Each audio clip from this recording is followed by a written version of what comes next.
Hello and a warm welcome to South Central. You're watching India's first and only business news bulletin to put the spotlight on the 5 southern states as we cover key news, features and developing stories across businesses, politics, the markets and more. My name is Jude Sanath and these are the headlines we're tracking at this hour.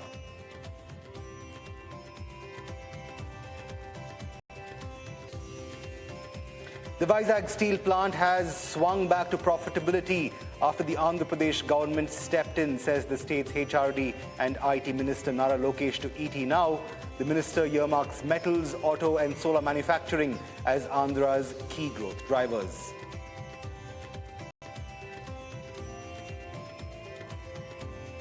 As Chennai-based drone manufacturer Zupa Geonavigation plans Series A funding of $50 million next fiscal, the company's founder tells ET Now that India's defense ecosystem is taking notes from the use of the Shahid drones in West Asia.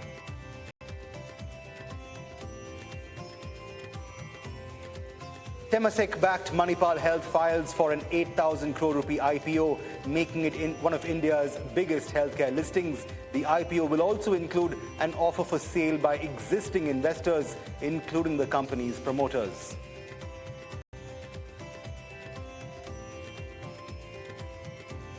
Despite scoring a handful of recent electoral wins, the BJP still has not won over the Kerala voter. That's the word coming in from Kerala Chief Minister Pinarayi Vijayan in an exclusive chat with Times Network.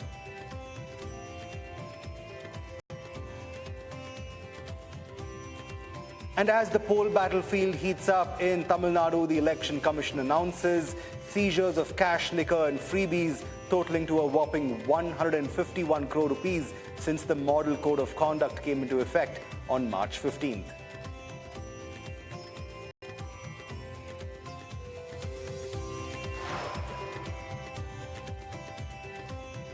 Our top story first, Andhra Pradesh IT and HRD Minister Nara Lokesh has said that the state's Vizag steel plant has swung back to profitability in the period following the state government's support for the ailing PSU.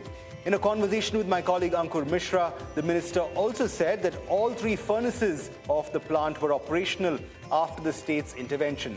Lokesh added that Andhra was focusing on metals, auto and solar manufacturing as key growth drivers for the state. Here's a slice of that conversation. So this is a strategically important project not just for Andhra Pradesh but for India. This will be one of India's largest green steel plants ever. So this will play a catalyst in creating the larger ecosystem around metals here in the great state of Andhra Pradesh. So this is just the beginning. I think we can do a lot more work in specialty metals, aluminium. We can go all the way up to titanium. That's where I think Andhra Pradesh will play a very important role in the larger ecosystem. Overall, if you talk about especially steel manufacturing in your capacity as a minister, what is the roadmap you have for next 3 to 5 years and also the longer term plans? See, steel has been a very important focus area for Government of India.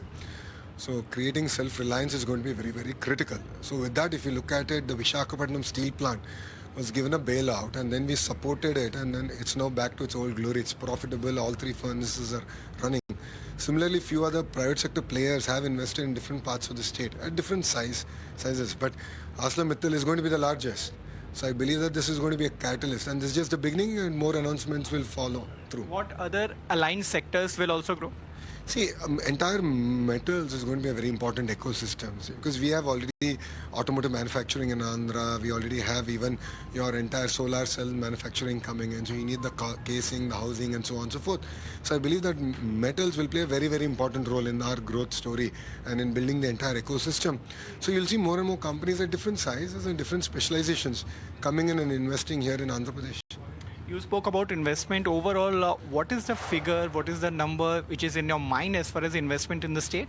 See, the only number that I'm tracking right now is 760 large projects that I need to get grounded in this calendar year. And this is just the beginning. So in the last 20 months, it got us here. We are getting 25.3% of investments in India coming to the state of Andhra Pradesh. I'll be happy when it's 50%. So that's a singular focus with which we are now working. One last question before I let you go. One of the pain points which has been highlighted by even Reserve Bank of India in the past has been state finances. And particularly for your state, how are you navigating that fiscal prudence? See, it's always a challenge. It's important that states like Andhra accelerate their growth, focus on taxes sort of growing in.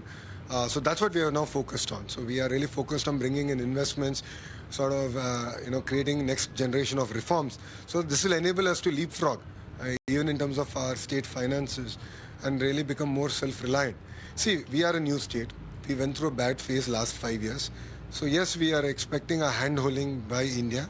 And I believe 5 years of hand-holding is enough. After that, we will contribute to India's growth story, and we will contribute to the larger ecosystem to India.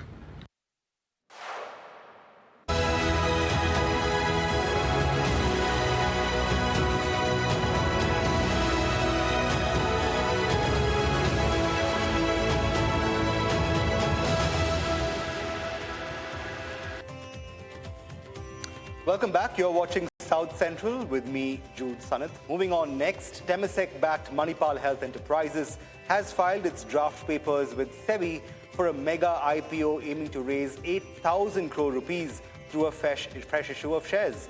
The offer will also include an offer for sale by existing investors, including promoters and global funds like TPG and Novo Holdings. Manipal Health, remember, is among India's largest hospital chains with a pan-India network of multi-specialty hospitals and over 10,000 beds. In fact, my colleague Anurag Joshi now joins us with an update on this listing. Hospital chain Manipal Health Enterprises has filed its draft red herring prospectus with the Securities and Exchange Board of India and the stock exchanges. The company plans to issue new equity shares totaling 8,000 crore rupees, and will some of the promoters and the investors in the company will offer for sale up to 43.2 million of the shares. The offer for sale is by the promoters Temasek and the Manipal Group, led by Ranjan Pai, and the investors which are planning to offer their equity stake in the IPO are the TPG 72nd Investment, Amar, Novo Holdings, Phoenix Bear, and they are looking to sell some of their holdings in the IPO. Some of the proceeds from the IPO, which is almost 5,400 crore rupees, will be used for repaying the borrowings on the books of one of Manipal's units, while 574 crore rupees will be used for acquiring a minority stake in in Sahyadri hospitals, and also for general corporate purposes. Manipal may consider a pre-IPO placement of shares, and this is for a value of up to 1,600 crore rupees. The pre-IPO placement, if that is completed, will reduce the size of the fresh issue of shares. So if the fresh issue of 8,000 crores, if the pre-IPO round takes place, that 1,600 crore will reduce from the 1,800 crore rupees. The banks which are managing the issue, they include Kotak, Axis, Goldman Sachs, Jefferies, and JP Morgan. Last year, Manipal had acquired a majority equity stake in Sahyadri Hospitals from Canadian investor or Ontario Teachers Pension Plan. And in 2023, Temasek had bought a majority equity stake. It raised its equity stake from 18% all the way to 59% in Manipal in a $2 billion deal, which is the biggest deal in India's healthcare sector. And in early 2024, Mubadala, which is the UAE Sovereign Wealth Fund, the Abu Dhabi SWF, investor group led by Mubadala had bought less than 10% equity stake in the company. Currently, Temasek is owning about 51% equity stake, so has a majority equity stake in Manipal Health Enterprises. Well, on to politics next. Kerala Chief Minister Pinarayi Vijayan is not spending sleepless nights worrying about the BJP's growing influence in Kerala. At least that's what the CPIM veteran and two-time Chief Minister of Kerala claims.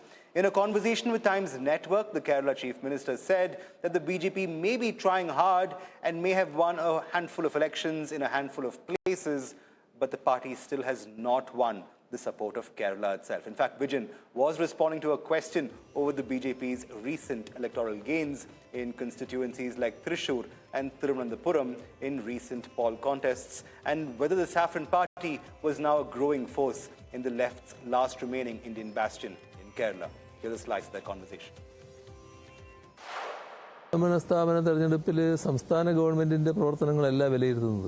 State government's performance is not evaluated during the local body elections. Particular local body's performance is usually evaluated during the local body election.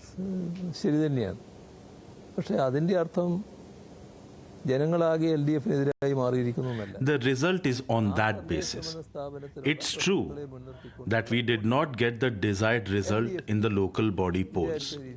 But that doesn't mean that the people are against the LDF government. Yes, however, it's true that the results were not up to our expectation, and we have taken serious note of the same. BJP broke LDF's 45-year record in Thiruvananthapuram corporation election, where now they have a mayor. And in fact, in Lok Sabha election also, BJP has opened its account by winning a seat in Thrissur. So do you think BJP is now emerging as a significant political party in Kerala? No, they haven't reached there. BJP is trying hard. They did win in few places, but don't consider that one result as the overall win.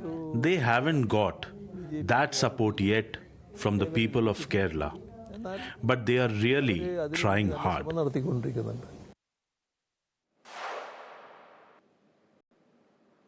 Well, staying with politics then, election officials in Tamil Nadu have seized cash, liquor and freebies worth 151 crore rupees as surveillance continues ramping up ahead of assembly polls in the state.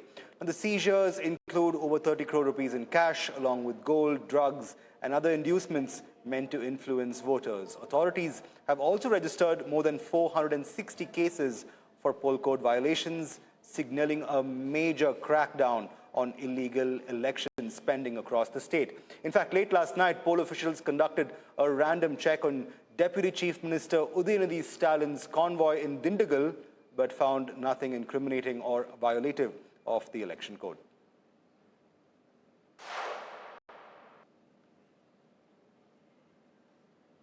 Meanwhile, the NDA has finalized its seat-sharing formula in Tamil Nadu ahead of the assembly polls, with the AIA-DMK set to contest the lion's share at 178 seats. The BJP, on its part, will contest 27 seats, while allies PMK and the AMMK have been allotted 18 and 11 seats, respectively.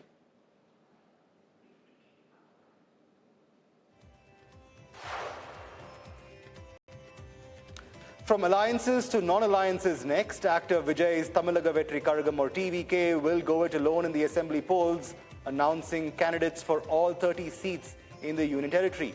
The move marks a clear break from alliance politics, with the TVK opting for a full-fledged solo contest despite earlier tie-up buzz. The party will position itself as a serious new challenger in a field dominated by the NDA and Congress-DMK alliances.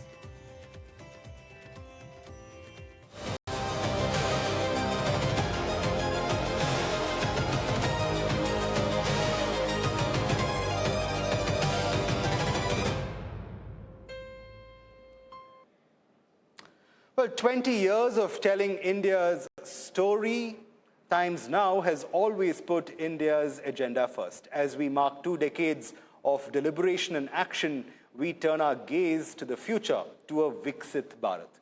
Leading the charge on charting the roadmap is the Times Now Summit, a definitive leadership platform that brings together the country's most influential leaders, thinkers, and change makers, all driven by one goal: shaping India at 100. So join us on the 26th and 27th of March in New Delhi as Times Now leads the national conversation where ideas meet intent and India's future takes shape.